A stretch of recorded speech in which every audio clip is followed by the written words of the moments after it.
tama, sa labas. Diba? Kaya sobrang excitement nila. Tama ba, 18? Wow! So, totoo yan ha? Hindi mo sila pinapaasa lang? Hindi, totoo? Meron talaga? Mabuti naman, kasi mahirap pag nawawalan tayo ng pag... namin pinaasa yan, tama ba? Oh! Eh! Hindi yung pinaasa. Wala. Sino sumagot ng ano? Never talaga. Yung mga utang natin dati. Ay, grabe! Oh my God! Unti-unti natin tinutupan. Tsaka speaking of pag-asa ha, alam mo, ang ating ni Pablo, parang hindi na taga-freezer yung mga taga-freezer.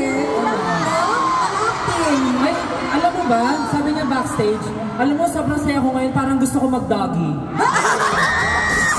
Dahil Pablo, anong bibigyan sa'yo? Sabi niya.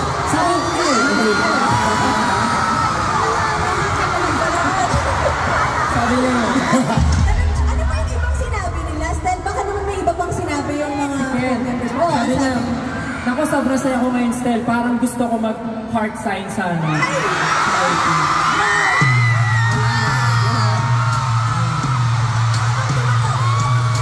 Tapos, sabi ni Josh, alam mo, Ken, pwede tayo mag-heart sign together.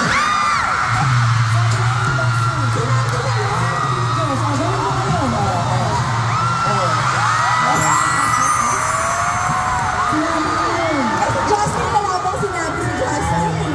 Si Justin kasi, ano siya, low-key lang siya. Oo. Pero sabi niya, tonight, kaya niyang may gawing something different. Kaya yun. Justin, baka gusto mo naman mag-teaser. Ano ba yung gusto mong gawin ngayon? Gusto ko lang magbigay ng impormasyon sa mga kapwa-18 natin. Anong informasyon ka, Justin? Nabanggit niya kasi kanina, di ba, na may Dunkin' Boost daw outside. Yes. Saktong-sakto, maulan yung panahon, magagamit niyo yung bota sa labas. Ah.